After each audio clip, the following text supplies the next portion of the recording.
You're listening to the Medic Materials Podcast, hosted by Mike Turk, Emily Yates, and Gerard Cuomo. All are current EMS providers and educators with a combined 30 years of EMS experience.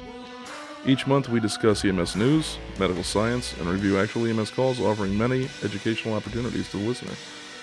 Portions of the calls have been altered to protect the privacy and identity of all involved. Hello and welcome everyone to the Medic Materials Podcast. My name is Mike Turk. I'm here with Kelsey, the resident EMT, and Emily, the resident EMT RN, I guess. We are still without the greatest voice on the Eastern Seaboard and around the world, Sir Gerardo. Sad Very face. upsetting, this empty space we've got going on. Yeah, it's so depressing, but yet we're going to trudge on and not be depressed. We didn't fill his hot seat for this week. We actually did a very good discussion last week, or 2 weeks ago. So we said we're going to trudge on without him. It feels weird to fill a seat. I feel like we need a fat head to just put there. Dude, that'd be so. Can we get a bobblehead? Cutout. What about a bobblehead, Gerard? We Oh, can be yes versus no, depending on how he feels. Boba Fett agrees. He sits at the table. We could have Gerard agrees and then bobble his head. I'll work on that. It'd be perfect. So, He's got to be wearing the donuts t-shirt. that's right. It has to have the donuts. I'll give you the not the PDF for that. I'll give you the PNG for that. You'd be sold. So today, like I introed or outroed in the last episode, we're going to be talking all about RMAs, Refusal of Medical Attention orders, and the documentation behind it, and kind of some things that make us angry and stressed out and all sorts of different kind of emotional feelings towards RMAs. So this will be our discussion episode, which we haven't had for like a few weeks. Yeah, it's been a while since we've just had an open dialogue about a topic in EMS. So you and I had really wanted to do an RMA episode. Yes. And I think the call that we did 2 weeks ago with my pacemaker and the RMA really was a good foreshadow to have this discussion. So before I start going into the discussion, Kelsey, I think you have a rig check for us. I do. So because we still haven't filled our hot seat for Gerard, you guys get to be that today. So 10 minutes after this podcast airs, you get to head over to the Facebook page or click the link below. And today's discussion that's going to be on the page is what calls you believe should always be considered an RMA, and what type of calls stress you out writing the RMA. We're going to give you our opinions, but we would love to hear yours, especially since we don't have that fourth voice. We want you to be that fourth voice.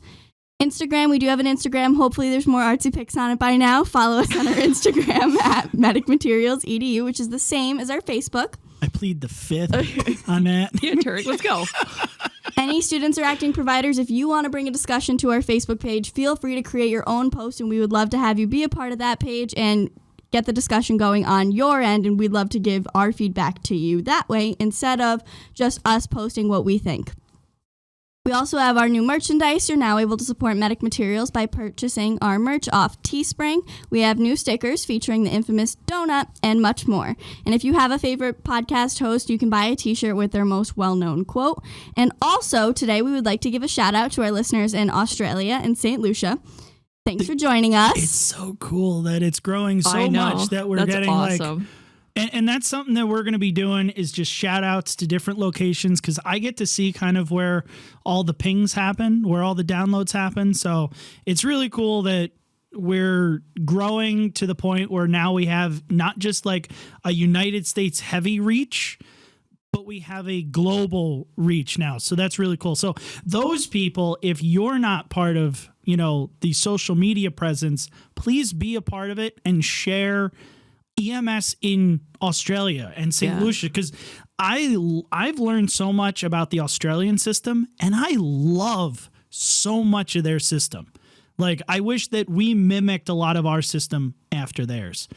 And you're looking at me like, I know nothing on their system, so get on there and teach me. I know nothing. Please do. So if you're from one of those countries, please throw on your, throw on your ideas on how to make EMS better over here. And if you don't do Facebook, Instagram, you can email us at info@medicmaterials.com, especially if you are from those other countries. We would love to hear what you guys do differently than us, how it's better, how it's worse. It would be a great learning experience for all of us. And who knows? I might just throw it in here as a discussion.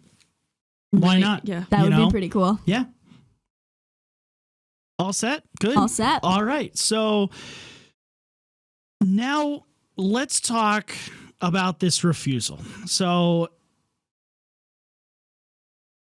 the first thing I want to, just kind of mention is most providers I talk to have either they're in two camps about an RMA. They hate them or they hate them and it stresses them out. It stresses them out because they believe that they're going to fuck it up and that, it's going to be a liability issue, or, they don't want to write them after certain calls, or they have to write them and another provider doesn't have to write them. And then there's just the people that are like, ugh, I just want to get this over with. And they write the most terrible one just to get it over with.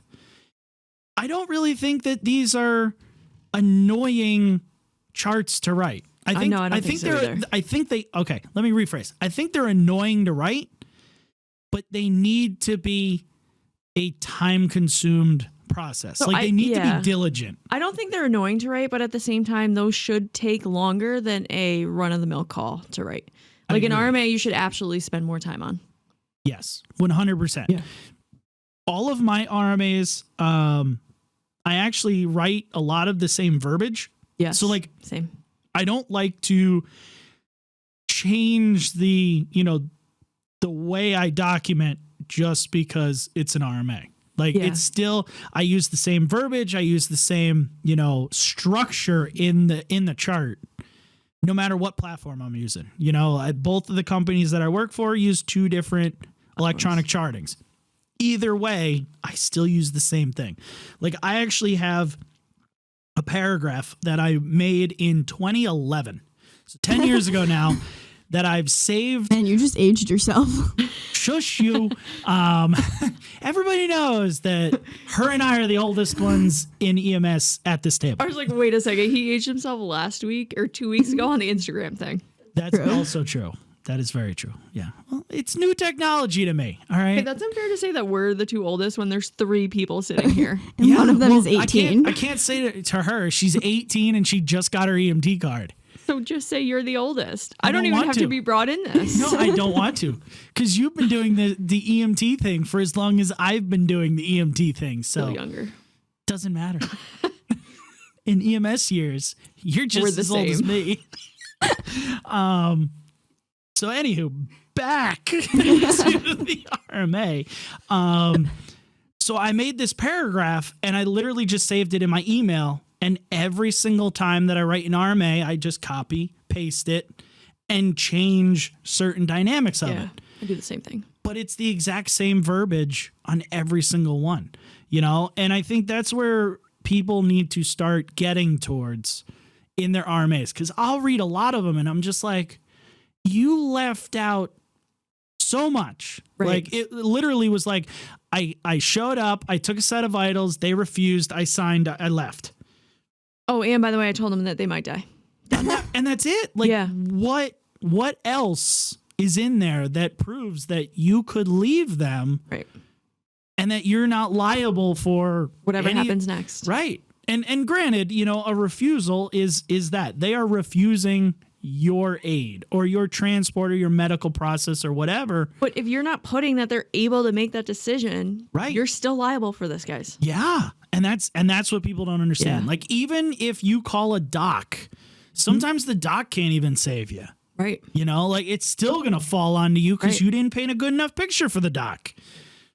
Really good lawyers with really bad RMAs can make hell for people. Field days. They have field days with those things. Yeah. So the first thing that I want to talk about is your guys' opinions on what calls should be an RMA versus what calls should not be an RMA. That's the first thing I want to get your opinions on. That's always up for discussion. It is. And that's why I want to have it, because I think it's a really good starter. So so I'll go first. So I think I'll start with what should be. I am in the camp that lift assists should be an RMA always. They should not be public assists. They should not be no patient founds. They should not be call canceled on scenes. They should be RMAs every time. An actual lift assist. An actual lift assist. Like you go into the house, they're on the floor. You go, hey, are you hurt? Whatever. Right. They go, no, I just need help. Put me in that chair. I agree. And you pick them up, put them in chair, leave. That should be an RMA every time. Yeah.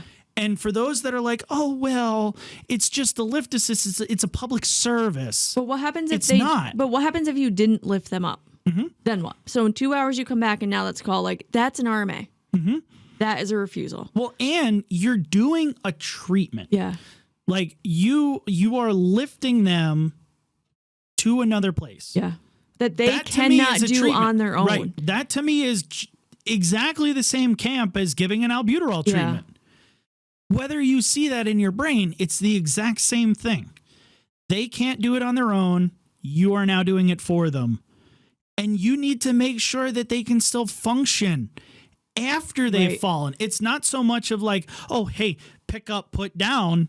Now we're going to leave you there. Sorry, you're on the toilet for the next 12 hours. Right. But don't you guys as providers go, oh, okay, well, why don't you take a few steps for me? Show me how you walk. Right. Do you walk with a walker? Okay, here's your walker. Why don't you walk? Where would you like to go in the house? Like, let's set you up somewhere nice and special. Do you need breakfast? Right. Make their toast and their coffee. We all do that. And the people are like, yeah, you do it too. Yeah. So if you're doing all of that, you're telling me that you're not doing a mental a mental assessment? So that's a great point though, because not only on every RMA, I think you need to be doing assessments. Mm-hmm. Put your hands on them, ask your questions, do what you got to do, because every single patient should have an assessment. Yeah. But I also think you're assessing so much more, even just having a conversation with them. Mm-hmm. I don't care it's Tuesday and they said it was Wednesday. I don't really give a shit about that. Because if I didn't have a job, I would have no fucking clue. But do they know when was the last meal they ate? Look at their meds. Are they taking their meds? You can assess so many things even by just looking around their house. Yeah. You need to be doing that. I also think that you need to have an RMA on any patient that requests EMS themselves. Yeah. So if I hit my life alert and then you get there and you're like, oh no, I don't need it. And figure out what the fuck happened because they called for a reason. Right. Cover your ass. Right. Did they actually press it or was it the cat? Yeah. Did the cat step on the box? I can understand that. Yeah. But you get these people in a third party report that this patient's sick and while they're sitting watching TV, they're fine. Mm-hmm. I get that. Yep. If the patient requests you, it needs to be an RMA. Now, okay. I don't want to dive so far away, but what about a third party call because someone witnessed an event, but the event is over by the time you get there? RMA every time, Absolutely. Right? Even though they didn't request it, it was third party, but someone said they had something going on, whether diabetic problem or whatever. You can't just be oh, sorry, you want to leave, no patient. Yeah, cool. no. That'd be your wife called 911 because you were unconscious in the bathtub. Right. And that's it. And then I'm awake, RMA. And they did. They RMA'd me. Good job for them. But think about the car accidents too. How many people will drive by and they see a car on the road and are they broken down? Those, I feel like that's where it gets iffy for me, is when you're talking about car accidents and is it a car accident or did they just pull off to the road? Right. And even what about the patients that are at the car accident, but they're I don't even want you to come over here. Should they be no patient or should RMA. they be an patient RMA? that refuse to sign if they don't want to sign? And I'm in that camp as well. If I go up and I see them and I have a conversation, but they don't want anything. They're like, no, go the fuck away. Take care of everyone else. Patient that refused. Patient that refused. They refused assessment. I can still count respirations. Absolutely. I can still Get talk mental to them status. and get a mental status. I don't have to palpate them. I don't have to take a blood pressure. I don't have to get them to sign. They have every right to refuse whatever the fuck they want, but you have to cover your ass. Right. And it's not even, covering your ass. It's making sure that they don't have an injury that they don't know about at that point in time. And even if it's just, okay, sir, let me get your name. You can sign here, whatever, and do it while you're talking to them. But educate them too. Like one of the biggest things for us is you have to educate your patients. Yeah. You have to. If you are the worst provider ever, advocate for your patient. You will always do right by your patient if you're a good advocate. Mm-hmm. Educate them. They have no fucking idea. I mean, I've been in this over 10 years. I still have no fucking clue. So imagine them. But and imagine here you them are telling people stuff. Yeah, really. Imagine them, and you're saying all these like fun, fancy terms, and they think you're speaking another language. They have no fucking clue. Right. Break it down. Yeah, seriously. Break it down. God bless you. Excuse you. Yeah, but it's very true. Like when you are going in and you're educating your patients, and they want to refuse, it's not. Oh, well, you could die. That's not education. Cool story, bro. Like you could die too. And that's it. Like we all I could die when I step out of here and get hit by a moose. Who knows? Exactly. If that's the way you T-shirt. go. Is that my t-shirt? I got hit by a moose. If that's the way you go down. Well, it won't be the bathtub now. Yeah, it won't be the bathtub now. Man, I'll tell you. I'm engraving that on your casket if that's the way you go down. I didn't say it in the last podcast, but man, my head hurt like a fucking Dickens after I smashed the back of it on that tub. I bet it did. Twice. No, the second time I didn't. The first time, whack! Oh, it was bad. Because I was unconscious on my feet, so I just fell straight backwards into the wall, and it was like funk. Good thing I got a hard head. But getting back, I don't even remember where I was.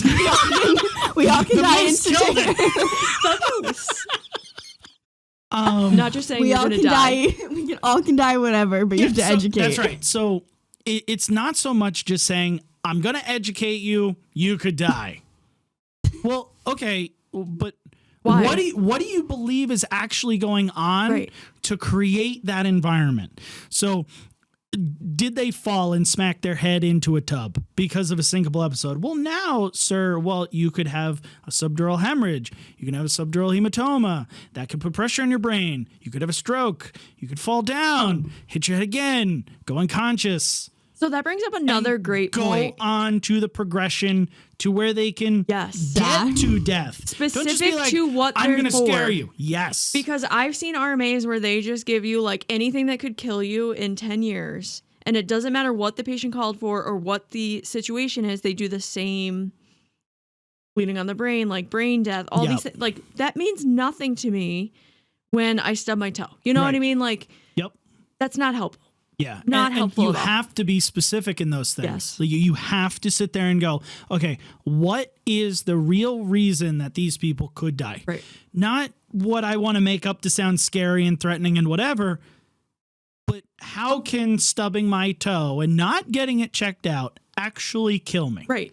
I'm going to get compartment syndrome, and then it's going to, release toxins. It's going to go to my heart. I'm going to go overdose on potassium, and now I'm dead with a massive heart attack. Like, write that shit out. Go for it. You can figure it out. Don't tell me I'm going to die of a GI bleed because I stubbed my toe. It just doesn't make sense. Like, it just doesn't. And now you've terrified every hypochondriac that there is out there that the minute they stub their toe, they're going to die.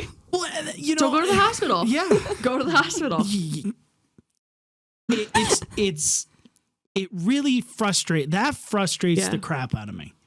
And I think we as providers need to be doing a service to our patients.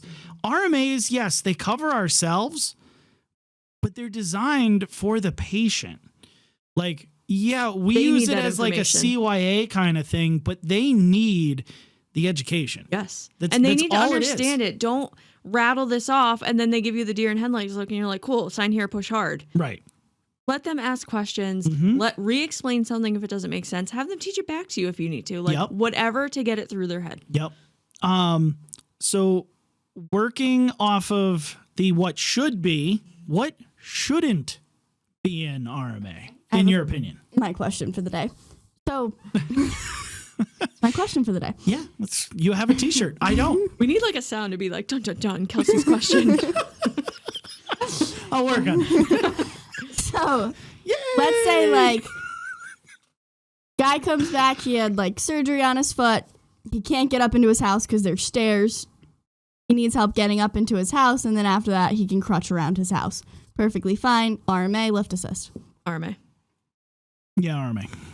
Again, and he has to show me that he can crutch around his house. Right.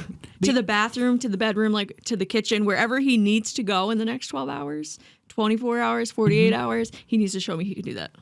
Yep. Okay. And already came back from the hospital, was evaluated, but he just can't walk himself up the stairs because... and that's it. Just test the discharge planner. Yeah, seriously. Most providers would be like, oh, no, that's a public assist. But again, if he cannot do something and you are there to do something for him. What if there's a fire in his house and he needs to get out? He can't get down the stairs. I didn't think of it like that. Sorry, Poppy, we kind of left you hanging. But that's what I was thinking about is like the rescue squad came and lifted my grandfather up the stairs because he had surgery on his foot and he just can't get up the freaking 1.5 million sets of stairs that they have in the ice.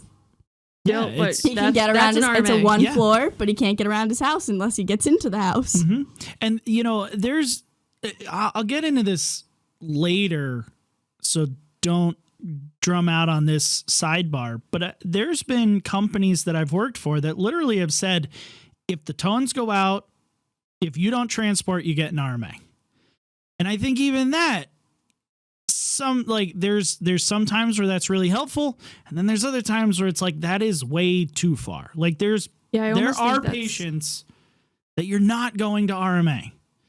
Like the cat that stepped on the life alert box. Right. And this company would make us RMA that. Yeah. And it's like, I feel like that's a billing thing for them. But they weren't even billing. That was the thing that we were like, what the fuck? You're not even charging them $120 for the RMA. Yeah, that's interesting. It was weird. It was really weird. But so what do you think shouldn't be an RMA then? So we've already established that the pendant alerts that go off that we've can prove the cat stepped on it. Or like the other night, when I was working the fly car, we got called to a life alert, medical alarm activation. We get there and the family and the patient, supposed patient, air quotes, says that their pendant isn't even in the house. There's no pendant. I love There's these no stories. base station. There's no nothing. I love these. It's gone. The company picked it up at 8:00 in the morning. We're there at 3:00 in the morning. 18 hours later. And they're like, yeah, we don't even own it anymore. And I'm like, assuming there's no emergency there. Yeah, I don't think you need a refusal for that. Have a good one. Sorry we bugged you. Sorry for the early morning wake up. Those calls don't need a refusal. You don't need a refusal for that. But what other kind of calls that aren't medical alerts that you can think of that wouldn't be an RMA? I just did one the other day that they called for a motor vehicle accident on one of the major highways, and it was a car that pulled over to get something out of her. It was a young girl that was getting something in the back of her car. She pulled to the side of the road, put her flashers on. There was no emergency. Like that, I don't think needs a refusal. I agree. What about property damage accidents that cops cancel you? No, see? You shaking your head no. No? You need to go. Okay. But they cancel you. Do you say, okay, I'm canceled, or do you go to the scene and evaluate? No, I mean, receive that message, but I'm still going to the scene to evaluate. Okay. Most providers wouldn't. I could name 50 that I know that wouldn't go. Me at one point in time would turn right around. I still go. 10 years ago, I'd be like, fuck that. Well, that's call canceled. See you later. Goodbye. When somebody calls and then they come back and they're like, oh, no emergency, you can disregard. I will always still show up. Mm-hmm. Always. Yep. Yeah, I guess what else are you doing? Now, do you get an RMA afterwards? You've already been canceled. For. Depends on like what the dispatch was. Who dispatched it, who requested it. Okay. Interesting concepts. Yeah. Anything else that we can think of that we're like, meh? Yeah, that's not at least. Yeah, I would think, you're not going to refuse it. You're not going to make them do a refusal. We've. I can't think of one off the top of my head. I'm sure there's more. Yeah. This is a great point where Kelsey said, if you want to help us out. We definitely need help on this one, guys. Yeah, give us one. Put your thoughts on that Facebook post where what do you think should and should not be an RMA? So do you agree with us that, lift assist and stuff like that should be, and where, the no patient contact is like the property damage, or not the property damage, but like the third party call that's absolutely nothing or something like that, Whatever. What do you call them? I heard somebody refer to it the other day as a good intent, and I was like, oh, that's fancy. What do you call your lift assist or your public assist? Or what do you call it? So I've heard lift assist, public assist, good intent. It just depends on on who is using the radio at that specific time. I'm using good intent from now on. Yep. In my mind, like the good intent would be lifting my grandfather into his house, but I also never thought about, there's a fire. Why are we leaving my grandfather in the house where he can't get out? He can't get out. He's stuck. Yeah. Yep. So let's go into writing the RMA here. What do you give me some? I know you watched me write an RMA once. You haven't actually written an RMA yourself, but so I would pose this more to like myself and Emily.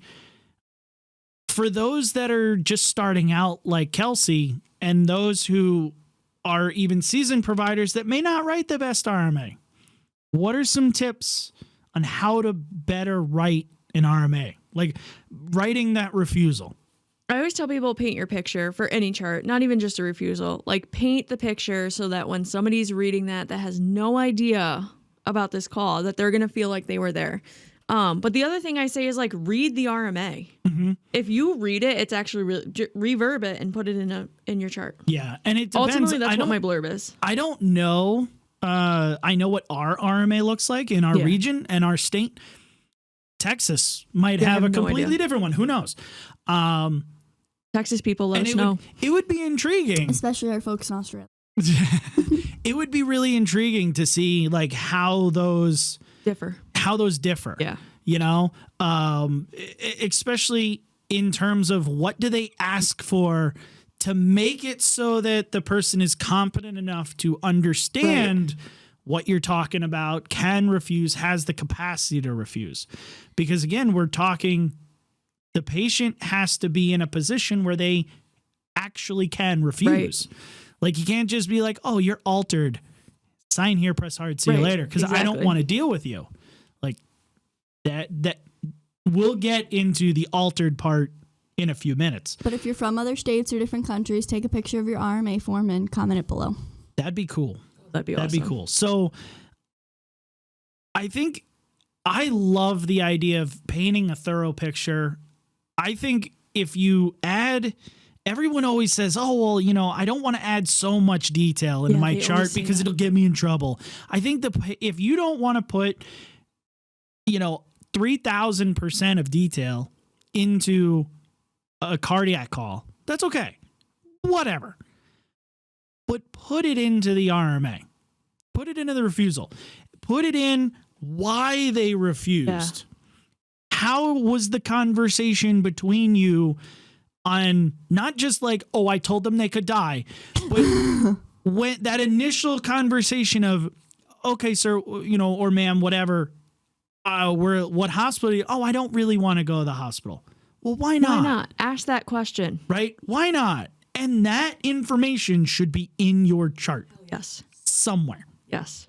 Right? Why don't they want to go? And how can you fix why they don't want to go? Is it because their cat is going to be here by themselves and they don't want to go because the bird. Right? Like take the bird. Do something. My pet bird. Figure it out. But a lot of times too is they're just, I don't want to say they're irrational fears, but it's just not that big of a deal and it's not that big of a hurdle to get over. Yeah. Figure it out and get over it.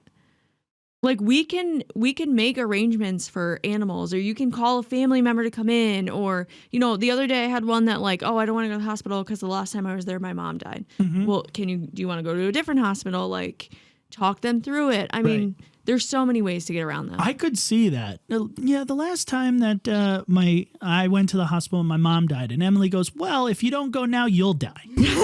Like, I see that conversation. I can't tell you I've never said that before. So how do you guys feel about like RMAs that go to like, think maybe they sprained their ankle, RMA to bone and joint? Oh, I hate that.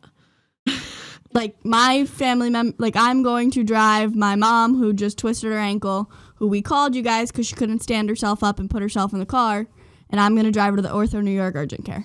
I think it depends on the situation, because like for that example, like, did your mom trip and fall? Sure. Tripped on the carpet. Well, sprained. it's circumstantial. So if it was like a syncopal episode and they broke their leg because they were unconscious when they fell, No, then but I'd like- be like, But vacuuming, trips over the dog. even when you're talking about that though, like, okay, so she can't put weight on her ankle, ortho, urgent care, whoever is going to go and take an x-ray of the ankle. Well, what about the knee? Because yeah, by the way, she also blew out her knee and now there's no treatment for that. So I'm kind of hesitant to do that. I only say that because I live at like Ortho New York urgent care. They're my best friends there. I mean, and I'm a big proponent of the new criterias that are coming out in New York State and that are already happening overseas and in some states here where you can transport to an urgent care. You can transport your patient to a primary doctor or something like that and not have to go to the ER. So I'm more okay with that idea unless there's details in there that would be like an urgent care can't handle that. Yeah. You know, like if the red flags are going like, yeah, you need like a cardiac assessment, or you might be like internally hemorrhaging and we need to go to a trauma center. But if it's like an isolated wrist injury and I can splint it with a pillow, put ice on it, have mom give Tylenol, and then say, here you go to urgent care, I'm okay with that. It'd be like doing a diabetic and leaving them at home. yeah, but what happens once you get their sugar up? when you go to urgent care and like they can't even set it, so now they're calling an ambulance to go to the ER anyways? I feel like it's a specialized Right, urgent care. but- Though. Like I'm gonna go to bone and joint. I'm gonna go Right. to the Ortho New York urgent care. I Like, guess I don't know, because I've never been to a bone and joint urgent care. But Yeah, like, do I go in and be like, they my are- ankle hurts, I fell? Do they like do the whole Yeah. thing, or Yeah, do they do the just whole like pro- you X-ray leave your in a ankle? cast. you leave in a cast. But like, if I go in and I say, oh, I slipped on ice, I hurt my ankle, they're only gonna look at the ankle. no, like so when I went, because I've messed up both ankles, both wrists, shoulder. So especially like my shoulder's messed up. They did my shoulder, my elbow, and my other shoulder to compare. When I dislocated my knee, they did x-rayed both knees, my ankle, and my hip on the injured side. Because they were like, I guess that would be my concern. Like, if I Yeah. go in and I'm like, oh, my ankle hurts, I fell, and they're like, oh, let's take an x-ray of the ankle. Well, but that again, could be your education too. Like when you go in there, be like, if your ankle hurts and you think your knee does too, tell them that your knee hurts. I mean, what's an extra x-ray? yeah, I mean, and, but not for Cycle nothing. If I radiation. broke my ankle, like that is gonna be the thing that hurts. but I also think too, it's in the education process, it's educating yourselves on the services in Yeah. your area, Yeah. right? Like we could sit there and be like, yeah, I'm not going to go to this hospital. I want to go to this Right. hospital. But it's also understanding as times transition into being able to go to urgent cares and primary doctors and stuff like that, you now have to educate yourselves on their And capabilities especially as now well. with COVID, like everything's changed. All rules Yeah. are out the window Yeah. on what people can do. Right. And, you know, at least New York State really is trying to push the whole, you stay out know, of the hospitals. stay out of the hospital thing and transport to different places. And, you know, that whole, network of legislation that's coming, hopefully, to be able to transport to these places. It's going to eventually come. Oh yeah. And I think it'll be better off for the patient too. I do too. You know, instead of having to go to the hospital think and of all get the these ortho fast track care. places in hospitals, and even if you're like, oh, I'm going to go to fast track, which is like the urgent care of an ER, and you're still waiting there for like 8 to 12 hours. Not Yeah. fast. Yeah, it's not fast at all. Yeah, like it's more just not sloth-like. needed. And it just weighs the hospital down, and you'll see it all the way through. If the if the ERs are busy, then ambulances can't turn their patients over quicker. Now their districts are staying out or uncovered longer. It's a It's a process. It's a process. It's a Cascade. snowball. It is. So Kelsey, with you not having to focus us back into RMAs here, with you now starting to write charts and stuff like that as an EMT provider, do you have questions about in RMA, like what should be put in there? What, like, just as a new provider, what are your kind of thought processes on an RMA? So, like, at our agency, we have that little blurb that they tell you. It's in, like, the files or whatever to put in at the end of everything. But I guess, like, it does come down to, like, RMAs are a huge gray area where depending on the provider you're with, like, one of the last ones I was on, the patient, like, slipped and fell because his carpet wasn't there that normally is there. And so when he walked out in the snow and came back, there was no carpet there. He slipped and fell. But he was also 3 or 4 drinks in. Mm-hmm. And so now, like, how do you write that one up? I guess would be like, because technically they're intoxicated to a certain extent. So, 3 and 4 drinks Way in to for plug me, that I in would there. be. so I was waiting to go here. But it's also person dependent. Like, you 3 or 4 drinks versus, like, I'd be dead on the ground. Right. Like, Thank you for that. But it's true. Like, I have it gives me agita to RMA somebody that's been call it drinking. agita. Sidebar, my Nana used to call it agita. So I always just thought it was cute. Imagine that. So An old lady bent over with the cane. no, she'd always be like, Mike, you're giving me agita. Stop it. But yeah, so like it really does. It gives me anxiety. I leave the call and I'm like, they're gonna die. And it's gonna be totally my fault because I fucked up. And I'm coming back in 2 minutes. They're gonna fall. They're gonna be bleed, RSI. They're gonna be a vegetable the rest of their lives. Like, it's gonna be all my fault. But it's their decision. But that's it. You know, I might feel very uncomfortable about it, but anytime that someone is under the influence, that is an automatic phone call to the doc. They could answer every question under the sun perfectly. They could win Jeopardy perfectly. 10 drinks in. As long as there is 2 things. Someone to be there with them, inevitably for when they vomit. Make sure they don't asphyxiate. And the doc okays it, and there's nothing else that's going on. There's no head injuries that I think. There's no, odd blood pressures or other vital signs. I kind of have to suck it up and be like, okay, because it's their decision to refuse. And again, we can't kidnap people. So, No. True. No But we kidnapping. can sell the pillows and the socks. We already know what we're doing. Yeah, I hate intoxicated people and RMAs. Same. Like, it is such a stressful chart to write. Emily's telling them their clotting mechanism is down the drain. Yeah, Pretty much. but it is. I'm honestly saying anything to try and get them to go because I'm with you. I hate writing the refusals on Yeah, it's alcohol. they're not fun. Yeah. They're not fun. And like I said, you need that backing of the doc. Any RMA, if I'm under the thing, my big tip on RMAs, writing them, performing them, whatever, is any time that you do a treatment.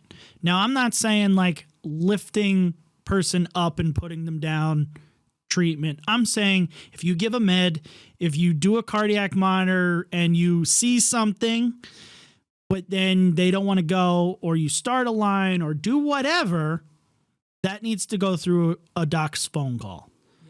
Like you can't just go. Everyone uses the quintessential diabetic, right? Everyone relies on the diabetic call at 8:00 in the morning.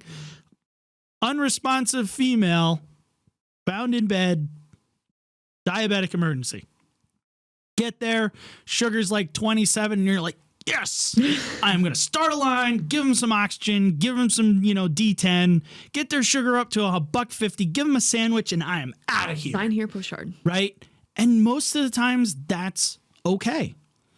every single time that needs to go through a doctor. And you need to find out, why did their sugar tank? Is their pump malfunctioning? Did they take more insulin than they're supposed to? Did they take it and not eat? You need to find those things out. You can't just be like, sign here, press hard, bye. Yeah. Because it's inevitably going to happen again. With the cardiac patients, I've RMA'd people where I have seen shit on EKGs and I'm like, that's not right, man. Like, you need to go to the ER. Like, that's really, like, I could be back here literally because you're going to die in 12 minutes. Yeah. And they're like, no, I'm not going. And okay, like, I can't force you to not be stupid. Can't do it. Call a doc, be like, hey doc, this is what I see. Transmit it to them. Be like, listen, doc, this is what I see. Sometimes you can actually get docs to put them under medical orders, at least in this state, to where they can't refuse.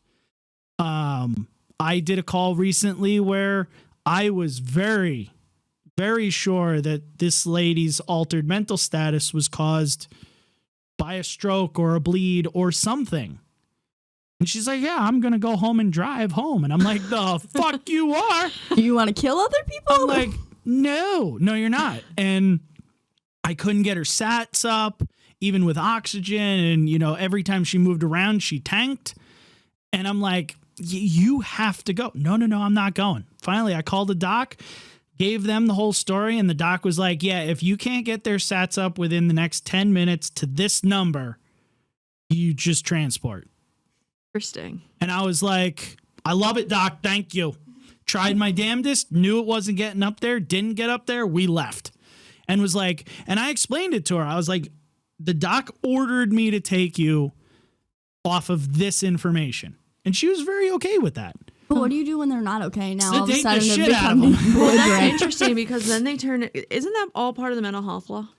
I don't know. I don't know. I'm sure it changes from state to state. For New York. And it's not, I think, yes, it's a protective mechanism for these patients. I don't know, if they got belligerent, again, you don't want to put yourself in a position where you're now in danger. Get the cops involved. If you have to sedate them to go. But,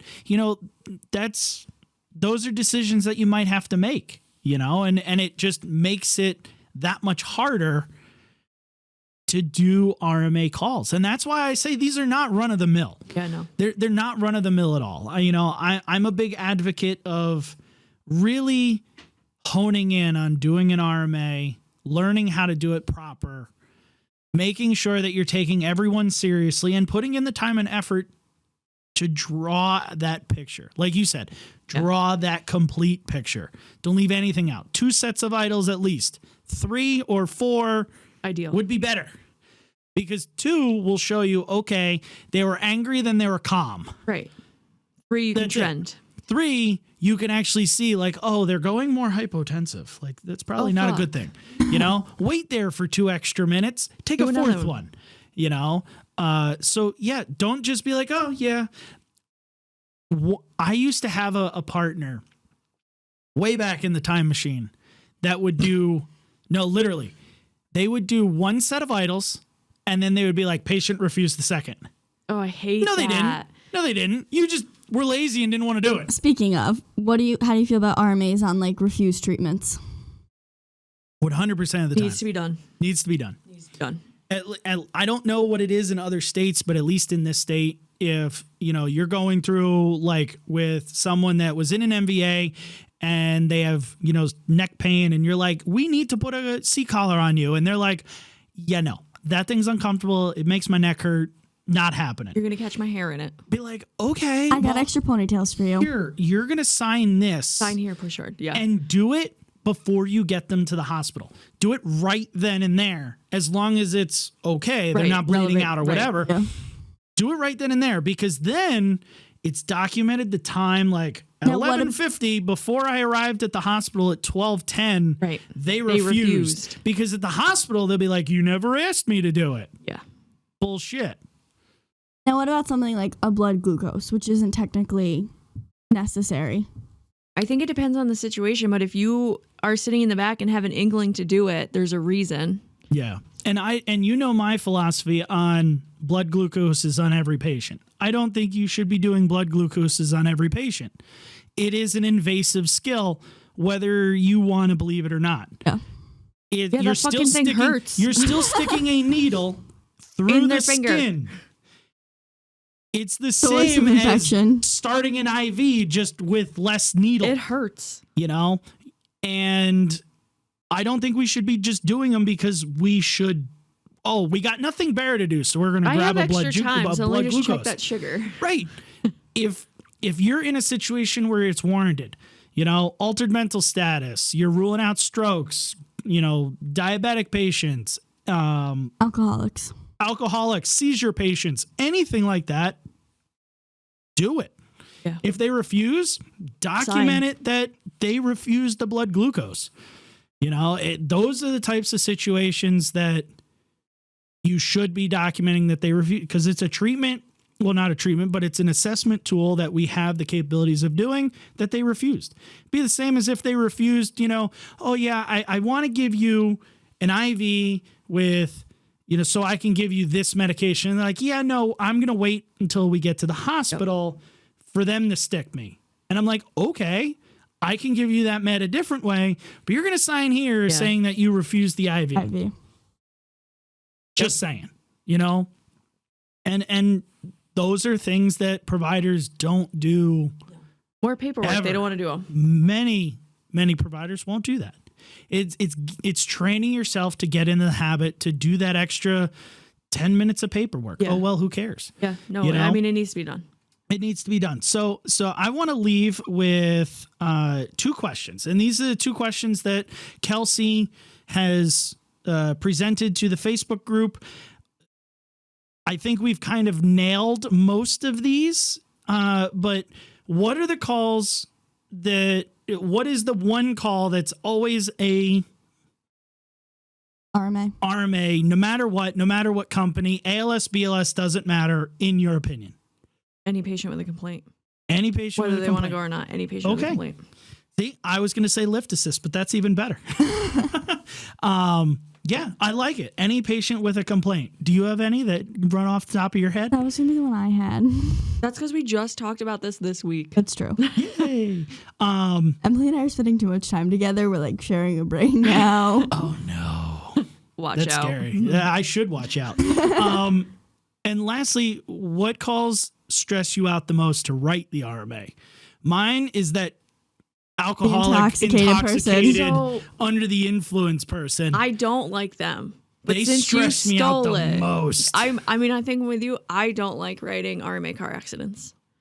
Okay. See, those don't bother me as No. much. RMA, those don't bother me. I feel like there's so much internally you can't see. I think There not is. only that, but there's also so much going on scene that like I just feel like I'm gonna miss something. Yeah. And especially like when you get into the large numbers of patients, like you got 6 people on scene, but only 2 want to be transported. Are Yeah, you going to like, do 4 RMAs? fuck me. Most people would be like, no, but you should be. Yeah. Oh, well, and then they'll use the excuse, well, what happens if it's like a bus full of kids and Get there's more like 30 people. of them? I'm like, get more people to write more RMAs. Like, sucks for you. Get their parents here, evaluate them, and get the parent to sign. Yeah. Because they can't be released until a school official or a parent gets there anyway. Can like nurses, school officials sign RMAs? Yes. Yes, What they does that can. mean? As like witnesses? So like For the kids. field Oh, trip, yes, yes. like there's a field trip and there's That's a why you bus. sign. That's why your parents sign the papers in the beginning of the school year. Yep. There's a specific term, and God forsake me, Oh I my can't God, I know what remember it it. is. Where It's like they're an acting parent or they something are like that. yes. If the parent can't be reached, the school official becomes the active representation for the child until a parent can be reached. There's some, So fun fact: when I was a kid, my dad was a bus driver, and he was in a bus Love him. accident. I know my dad's the best, but he and won't teach you Spanish. no, he won't. Anyway. But he was in a bus accident, and there was 15 kids on this bus, and the school officials signed. I have a twin sister for me and my sister, and that was a huge thing because my dad was the fucking bus driver. and they didn't let my dad sign for me. Interesting. But the school officials did. Really interesting. It was Yeah, odd. that's weird. Facts. That's why you had to join the what do rescue you squad and how you're here I now. know, honestly, that was the whole reason. That's what started it all. What do you guys think about writing RMAs? Is it an ALS, BLS? Do you think that, in our area around here, a lot of agencies will say all RMAs are written by the ALS provider? Mm-hmm. Until you get to that car accident where I'm busy with 2 patients. And now there's and 4 you're busy RMAs. with 2 patients that I never see as an ALS provider. And then you come in and say, here's the information, write the chart. And I'm like, haha, no. I think it's like the highest level of care attainable. So like in that situation, he's not available. So do your best BLS RMA you can. It shouldn't be mandated that he has to write a chart for a patient he's never seen. 100%. You should never write a chart for a patient you've never seen. So like I fully agree we with ride that. where you generally have a paramedic with you. So in that case, they saw the patient, highest level of care, they should have to write it. But if it's a BLS crew, I don't see the reason that you would have to call a paramedic just to write an RMA. And I've come to through a lot of different agencies that had different rulings on this. I've come from ones where like even with an ALS provider, the BLS people could write the RMA. So like that lift assist that all you do is pick them up, put them down. There's nothing else wrong. That in those agencies would be a BLS RMA. So I think there's a huge difference between an ALS RMA and a BLS RMA. I agree. And I think that they are two very different things. But they're possible. Yes. Where I see mostly in practice, like either the paramedics are writing the RMA because that's the policy of the agency, or, it's a refusal, so it's BLS. Just because they're refusing transport does not mean they're refusing care. Right. And I agree with both of those statements in that I think most agencies just blanket the wall and say, ALS providers, if you're there, you're going to write it. If it's a BLS provider that's on scene with another BLS provider, don't bother calling the other ALS provider to it. Just obtain it. But think about what a disservice that does for BLS providers. I mean, Kelsey and I are at an agency that has that. And like, when was the last fucking time I wrote an RMA there? Yeah. Yeah. And that does do a disservice for when either one of you go to a service that allows BLS RMAs, Absolutely. your charts suck. And that's on the worst possible chart that you could have actually suck.